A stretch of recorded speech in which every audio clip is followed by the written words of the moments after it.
ये उदंती नदी है और यहाँ पर बहुत ज़्यादा खूबसूरत नज़ारे आपको देखने को मिलेगा और यहीं पर हम सब ने स्नान भी किया।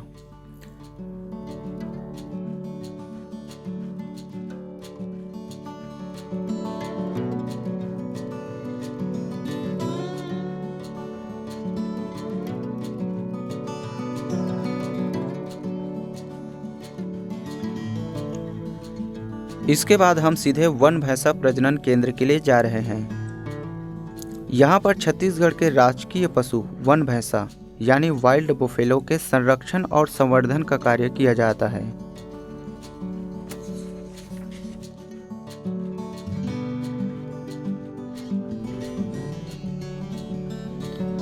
वन विभाग और छत्तीसगढ़ शासन की ओर से करीब 50 एकड़ के क्षेत्र में बाड़ा लगाया गया है, जहां वन भैंसों की पूरी देखभाल की जाती है। आज वन भैंसा विलुप्ति के कगार पर है, इसलिए इसे अति गंभीर खतरों में शामिल किया गया है। आप सोच रहे होंगे कि वन भैंसों के लिए इतनी मेहनत क्यों? तो आइए जानते हैं वन भैंसों और इस वन भैंसा प्रजनन केंद्र के बारे में कुछ रोचक और गंभीर बातें।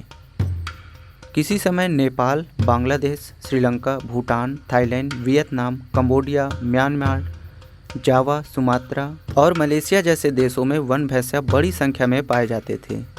लेकिन पिछले कुछ वर्षों में ही यह वन भैंसा कई देशों के नक्शे से गायब हो गए हैं। वहीं बात करें भारत की तो आधी सदी के पहले तक अरुणाचल प्रदेश, बंगाल, उड़ीसा, आंध्र प्रदेश, महाराष्ट्र और बिहार के इलाकों में भी वन भैंसों की अच्छी आबादी के प्रमाण मिलते हैं। लेकिन धीरे धीरे वन भैंसों की संख्या कम होती चली गई। वन भैंसों की विलुप्ति का सबसे बड़ा कारण शिकार है। अंग्रेजों के ज़माने में यहाँ पर शिकार की खुली छूट होती थी, लेकिन जमींदारी प्रथा के अंत के साथ जंगल जब सरकारी संपत्ति बन गए थे, तब शिकार पर पाबंदियाँ लगाई गई थी। लेकिन 1953 तक सरकार से औपचारिक अनुमति लेने के बाद जंगली जानवरों का शिकार किया जाता था। 1960 से 1970 के बीच औपचारिक अनुमति और पाबंदियां होने के बावजूद भी जंगली जानवरों को भारी नुकसान होने की सूचना मिली थी। तब इस क्षेत्र को अभयारण्य घोषित किया गया और शिकार पर पूरी तरह से पाबंदियां लगा दी गई। वन भैंसों की विलुप्ति का दूसरा सबसे बड़ा कारण है रहवास और घास वाले क्षेत्र का कम होना। इंसानों की दखल जैसे पेड़ों की कटाई, कृषि भूमि का विस्तार, सीमित होते रहवास और चारागाह क्षेत्र के कारण भी वन भैंसों की संख्या में कमी आ रही है। विशेषज्ञों का कहना है कि भारत में वन भैंसों की शुद्ध नस्ल अब केवल असम और छत्तीसगढ़ में ही बची हुई है, जिनमें करीब 7 वन भैंसा उदंती सीता नदी टाइगर रिजर्व में है, जिनमें से राजा नाम का वन भैंसा जंगलों में स्वच्छंद विचरण कर रहे हैं। भविष्य के खतरों को देखते हुए वन विभाग 24 घंटे वाइल्ड बुफेलो की निगरानी करते रहते हैं। स्वास्थ्य संबंधी किसी भी प्रकार की समस्या आने पर डॉक्टर्स की विशेष टीम को बुलाया जाता है। यहाँ पर सभी वन भैंसों के नाम आपको एंट्री गेट के साइन बोर्ड पर मिल जाएंगे। वन भैंसों के चारे के लिए विशेष प्रकार के घास उगाए जाते हैं, जिनमें वन भैंसा के प्रिय भोजन जैसे नेपियर, यशवंत और एलिफेंट ग्रास शामिल हैं। ये है यशवंत घास, जिसे वन भैंसों को प्रतिदिन सुबह काट के दिया जाता है। इसके अलावा हमारे पास नेपियर घास है और एलिफेंट घास है। तीनों प्रकार की प्रजाति के घास का डेली प्रतिदिन कटिंग करके दिया जाता है वन भैंसों को। दरअसल इस क्षेत्र, ये जगह का नाम है वन भैंसा संरक्षण एवं संवर्धन प्रक्षेत्र दक्षिण उदंती। यह क्षेत्र है ये स्टार उदंती सीता नदी टाइगर रिजर्व घेराबंद के अंतर्गत आता है। इस क्षेत्र को बनाने का मुख्य उद्देश्य ये रहा है कि हमारे राजकीय पशु मतलब वन भैंसा, उसकी संरक्षण करना है, संवर्धन के और भविष्य के लिए इनको बचा के रखने के लिए इस क्षेत्र को निर्माण किया है।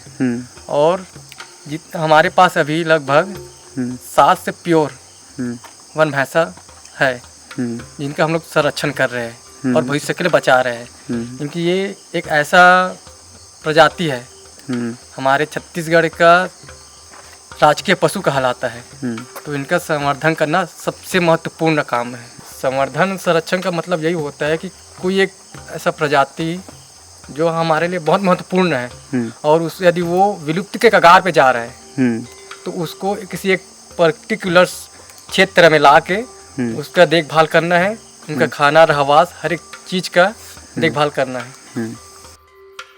आइए जानते हैं वन भैंसों के बारे में कुछ रोचक तथ्य। वन भैंसा छत्तीसगढ़ का राजकीय पशु है। वन भैंसों की संख्या 2022 तक छत्तीसगढ़ में करीब 20 से 25 है और पूरी दुनिया में करीब 4000 की संख्या में वन भैंसा है। इसलिए यह प्रजाति दुर्लभ और संकटग्रस्त में गिना जाता है। आशा नाम की एक मादा वन भैंसा को 2005 से उदंती सीता नदी टाइगर रिजर्व में रखा गया था और उसकी मौत के बाद उसके कान के हिस्से से दीपासा नाम के वन भैंसे का क्लोन बनाया गया, जो कि नंदनवन जंगल सफारी में है। वन भैंसा बेहद ही खतरनाक और खूंखार जानवर होता है। आप इस बात से अंदाज़ा लगा सकते हैं कि जब अंग्रेज़ों के ज़माने में उदंती गेम रिजर्व था, तब कुछ पैसे देकर जानवरों का शिकार कराया जाता था।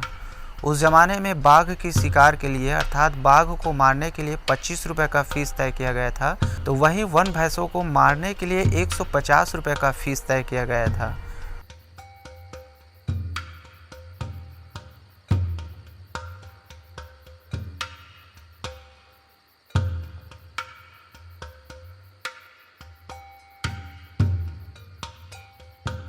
शाम हो चुकी है और हम अब सीधे तौरेंगा रेस्ट हाउस के लिए जा रहे हैं।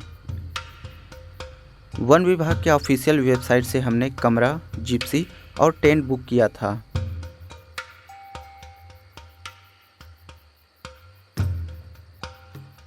तो हम में से कुछ लोग टेंट में रात्रि विश्राम करने वाले हैं।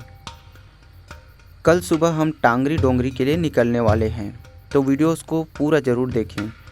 इसके साथ ही नीचे डिस्क्रिप्शन बॉक्स में जाकर उदंती सीता नदी टाइगर रिजर्व के सभी खूबसूरत वीडियोस को ज़रूर देखें, जिसका लिंक नीचे दिया गया है। वहां क्लिक करके आप जादुई क्षेत्र का आनंद लें।